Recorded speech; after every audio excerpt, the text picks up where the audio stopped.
या बातमीचे प्रायोजक आहेत quality chicken centre wholesale and retail. आमचा पत्ता न्यू तिरेगाव फॉरेस्ट व फिश मार्केट फॉरेस्ट, सोलापूर।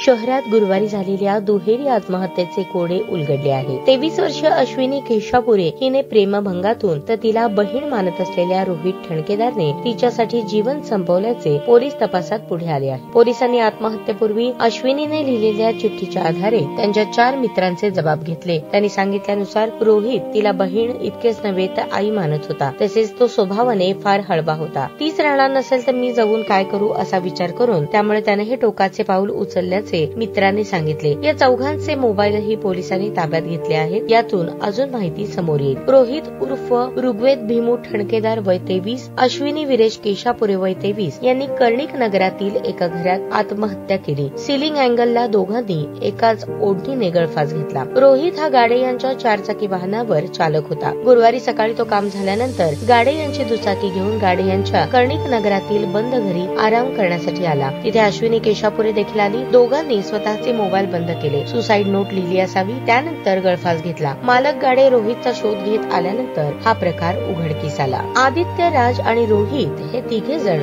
शालेय जीवनापासून मित्र होते। आदित्य व अश्विनी 5 वर्षांपासून प्रेमात होते। त्यांचा प्रेमभंग झाल्यानंतर आदित्य 1.5 वर्षांपासून नैना नावाच्या मुलीबरोबर राहू लागला। त्यांनी लग्न करायचे ठरवले होते, पण अश्विनी खूप दुखावली होती। आदित्यला दूर होण्यात नैना जबाबदार असल्याचे अश्विनीला वाटत होते। त्यांच्यात मध्यस्थी करण्याचा प्रयत्न राज व गौरी करत होते। यासाठी आठवड्यापूर्वी सर्वजण एकत्र भेटले, गैरसमज दूर करण्याचा प्रयत्न केला, पण आदित्यने नकार दिला। या तणावातून अश्विनीने टोकाचे पाऊल उचलले। आदित्यचा बँजो वाजवण्याचा व्यवसाय आहे। त्याचे शिक्षण 12वी झाले आहे, तर नैना ही पदवीच्या शेवटच्या वर्षात शिकत आहे। गौरीचे BSc झाले असून सध्या ती घरीच असते। राज खासगी हॉस्पिटलमध्ये काम करतो। या सगळ्यांच्या पालकांना काहीच माहिती नाही। जबाब देताना मित्रांनी सांगितले की रोहित हा मैत्रीला जागणारा होता। एका म्हातारीने त्याला सांगितले होते की त्याचे आई वडील खरे नाहीत। तेव्हापासून रोहित अश्विनीलाच आई संबोधत होता। त्या दोघांचे बहीण भावाचे नाते होते। दोघे जण गुरुवारी कर्णिक नगरातील घरात एकमेकांच्या दुःखात खूप रडले। आई समान अश्विनी आत्महत्या करणार असेल तर मी तरी जगून काय करू असा विचार रोहितने केला आणि त्यातूनच त्याने गळफास घेतला। आत्महत्यापूर्वी लिहिलेल्या चिठ्ठीत उल्लेख असल्याप्रमाणे अश्विनी आणि रोहित यांच्या 4 मित्रमैत्रिणींचे जबाब घेतले। अंत्यविधी झाल्यानंतर दोघांच्या कुटुंबियांचे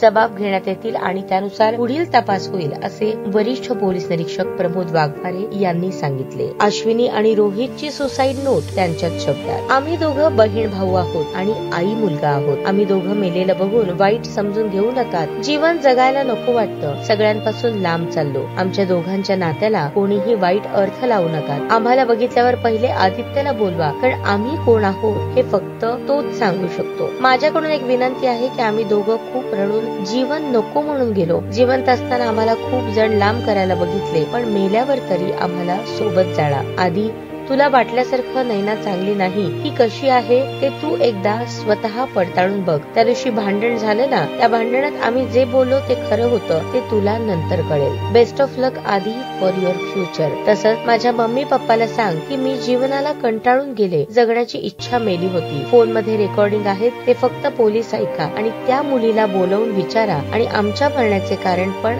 तीच आहे, कारण तिने मला आणि आधीला लांब केलं स्वतःच्या स्वार्थासाठी। आधी जाता जाता लास्ट टाइम तुला सांगते, आधी सत्य कडू असतं, एवढंच लक्षात ठेव। मला ना तू मेल्यावर पण विसरायचं होत नाहीये। जमलं तर माझ्या माथ्यावर कुंकू लावून जा। पप्पा मम्मी, मी मरायले कारण मी जगून तुम्हालाच प्रॉब्लेम आहे। मेले तर तुम्हाला जरा बरं वाटेल। माझ्या घरच्या आणि आधीची काहीही चूक नाही। ताज्या बातम्या पाहण्यासाठी प्राईम महाराष्ट्र न्यूज चॅनलला सबस्क्राईब करा।